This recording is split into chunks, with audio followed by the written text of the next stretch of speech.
Vous êtes déjà sûrement dit que je vais aller me coucher tôt, je vais passer une bonne nuit et je vais bien récupérer. Et une fois arrivé dans votre lit, votre mental tourne en boucle, votre cerveau n'arrive pas à se mettre en pause, vous ne trouvez pas le sommeil, les heures tournent et puis, résultat, vous n'êtes toujours pas endormi et vous n'avez pas récupéré. Donc je vais vous expliquer dans cette vidéo pourquoi le fait de se coucher tôt n'est pas toujours la bonne solution et le fait de créer un rituel d'endormissement peut vraiment vous aider à couper avec votre journée, à laisser le stress et à mettre le cerveau en pause. Donc bienvenue dans cette vidéo, je suis Carole Douglas, je suis sophrologue et thérapeute en santé naturelle. Je vous aide à trouver des solutions pour gérer vos émotions, votre stress et vos troubles du sommeil. Donc dans cette vidéo, on va voir un peu comment on peut trouver un rituel d'endormissement afin de pouvoir retrouver un apaisement avant de dormir, parce que souvent les personnes que j'accompagne ont souvent cette difficulté, c'est de vouloir dormir tôt, mais n'arrivent pas à dormir et après c'est compliqué parce qu'on accumule justement une dette de sommeil.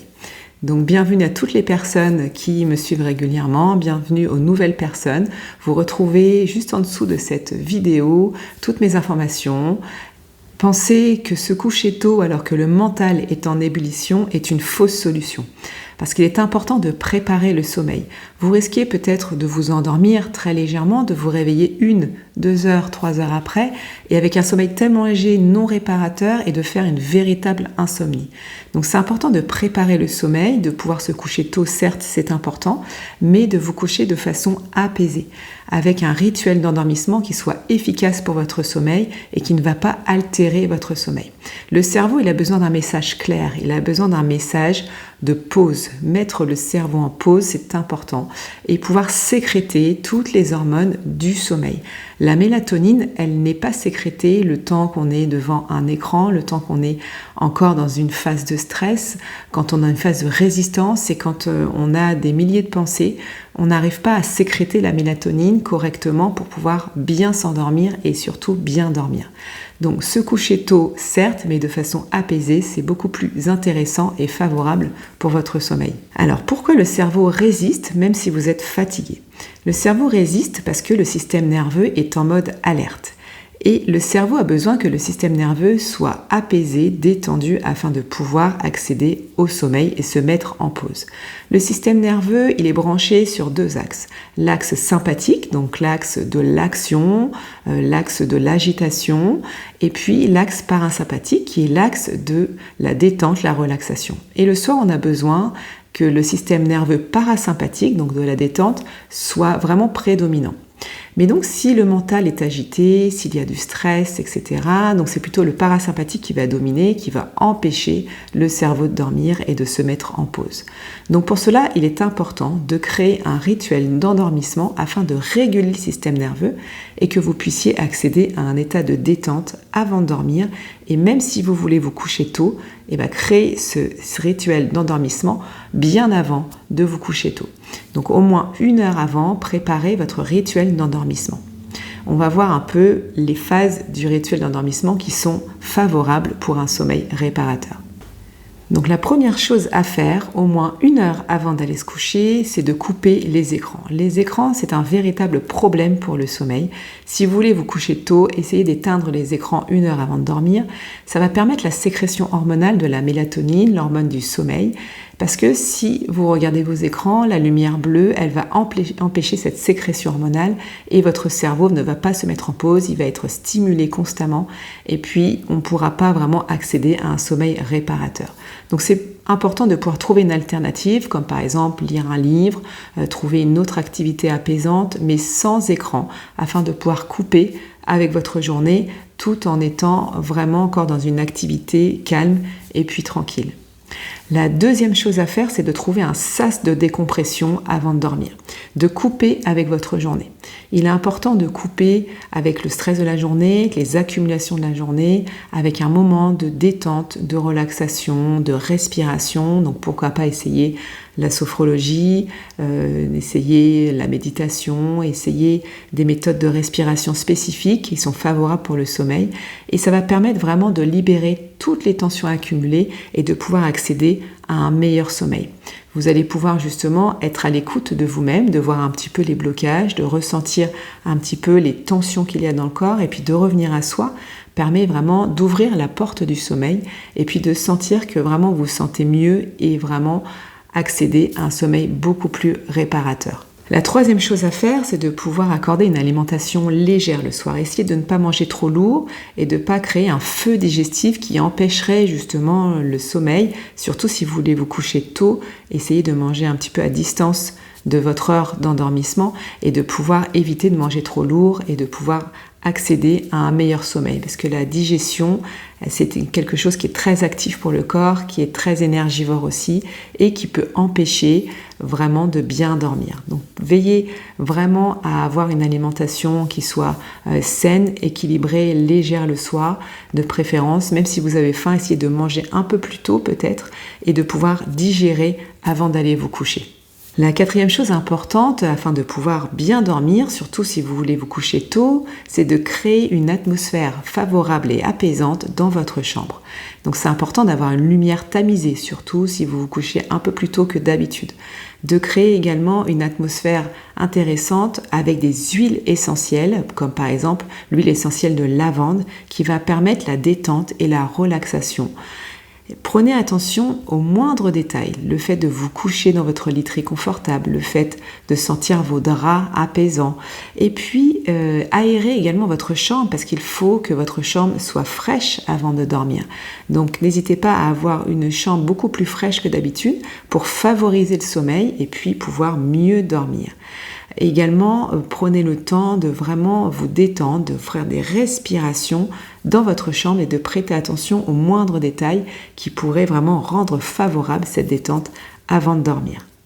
Il y a aussi une chose intéressante que vous pouvez faire avant d'aller vous coucher, c'est l'écriture libératrice. Il suffit simplement de prendre un cahier puis un stylo, puis vous laissez libre cours à votre écriture, à votre imagination sur la feuille afin de pouvoir libérer le mental. Vous pouvez écrire tout ce qui vous soucie, tout ce qui vous tracasse, tout ce qui vous empêche vraiment de pouvoir accéder à un sommeil serein et réparateur. Donc l'écriture libératrice est un formidable exercice pour libérer vraiment par l'écriture tout ce qui vous pèse. Donc c'est vraiment intéressant de pouvoir faire cet exercice, au moins essayer pour vraiment libérer les tensions et vous allez pouvoir déposer tout ça sur votre feuille et pouvoir laisser simplement votre mental tranquille afin de pouvoir accéder à un meilleur sommeil. Vous pouvez également essayer l'aromathérapie. L'aromathérapie qui sont les huiles essentielles que vous pouvez, comme je vous ai dit tout à l'heure, diffuser dans votre chambre avant de dormir ou les utiliser en version cutanée. En version cutanée, sous un avis d'un professionnel de santé avant de les utiliser pour éviter toute réaction allergique. Mais il y a des huiles essentielles qui sont importantes, qui sont intéressantes pour justement réguler le système nerveux, apaiser le mental et justement accéder à un meilleur sommeil. Donc comme l'huile essentielle de lavande par exemple, l'huile essentielle de ylang-ylang, il y a plein d'huiles essentielles que vous pouvez utiliser pour votre sommeil et en fonction également de votre problématique. N'hésitez pas à consulter votre professionnel pour vous conseiller clairement sur les huiles essentielles qui pourraient vous être favorables. Vous pouvez également utiliser la phytothérapie. La phytothérapie, ce sont les plantes que vous pouvez prendre sous forme de tisane ou peut-être de compléments afin de pouvoir créer justement une interaction intéressante avec votre système nerveux et puis de pouvoir libérer vos tensions, vous sentir mieux et puis vraiment des plantes qui aident justement à mieux dormir. Donc c'est intéressant de pouvoir les prendre donc après votre repas et puis également au moins une heure, une demi-heure avant de pouvoir vous endormir. Et les plantes sont vraiment des remèdes très intéressants, des remèdes naturels qui vous aident vraiment dans votre endormissement, surtout si vous voulez vous coucher tôt. Essayez vraiment sur plusieurs semaines les plantes qui ont vraiment des effets très intéressants sur votre organisme. Pratiquez la relaxation avant de dormir. Donc ça peut être une demi-heure avant, une heure avant, peu importe. Vous allez pouvoir pratiquer la respiration. Vous pouvez même pratiquer une respiration dans votre lit. Si vraiment vous voulez être installé confortablement, installez-vous dans votre lit et pratiquez la cohérence cardiaque pendant 5 à 10 minutes. Vous allez voir, ça a un effet incroyable sur le sommeil. Vous allez pouvoir vous sentir détendu et puis relâcher, puis au fur et à mesure vous endormir. Vous pouvez également pratiquer la relaxation corporelle, c'est-à-dire de visualiser les parties de votre corps, comme par exemple les pieds, les mains, et au fur et à mesure que vous visualisez votre corps, vous vous détendez, vous êtes comme bercé pour aller dans le sommeil. Donc c'est important de pouvoir combiner la relaxation la visualisation du schéma corporel et vous allez vous sentir beaucoup mieux, beaucoup plus détendu et vous allez pouvoir vraiment créer un sas de décompression et éviter justement de rester dans votre lit et de tourner en rond et de réfléchir et de laisser le mental tourner, etc. Donc c'est vraiment important de pouvoir ramener à un état de détente et de rester simplement sur la concentration de son schéma corporel et de sa respiration. Donc vous l'aurez compris, se coucher tôt c'est bien, mais à condition d'être apaisé, que le mental ne soit pas en activité et que le cerveau puisse se mettre en pause. Et pour cela, n'hésitez pas à créer dès ce soir votre rituel d'endormissement. Commencez par des petites choses et vous rendre compte que c'est des choses simples qui fonctionnent généralement très bien. N'hésitez pas à vraiment y aller pas à pas, ne pas se mettre de la pression surtout et d'essayer les choses pour pouvoir comprendre votre sommeil et votre façon de fonctionner avec des conseils qui soient naturels. N'hésitez pas à demander des conseils également autour de vous, à votre professionnel de santé par exemple, et puis créez dès aujourd'hui votre sas de décompression avec votre journée, c'est très important pour limiter tous les dégâts de la fatigue et puis du stress qui peut s'accumuler. Donc si cette vidéo vous a inspiré, n'hésitez pas à la partager autour de vous, n'hésitez pas également à commenter juste en dessous ou me dire ce que vous avez essayé, ce qui a fonctionné, je serais ravie d'avoir vos retours. Si vous avez de vraies difficultés à mettre en place votre rituel d'endormissement ou des troubles vraiment du sommeil qui soient importants, on peut simplement en discuter ensemble. Je vous mets le lien en dessous, je consulte en visio une demi-heure d'appel découverte afin de pouvoir vraiment comprendre votre problématique et que l'on travaille ensemble là-dessus. Donc je vous dis à très bientôt, abonnez-vous à la chaîne, partagez autour de vous, likez cet épisode et à bientôt pour d'autres contenus.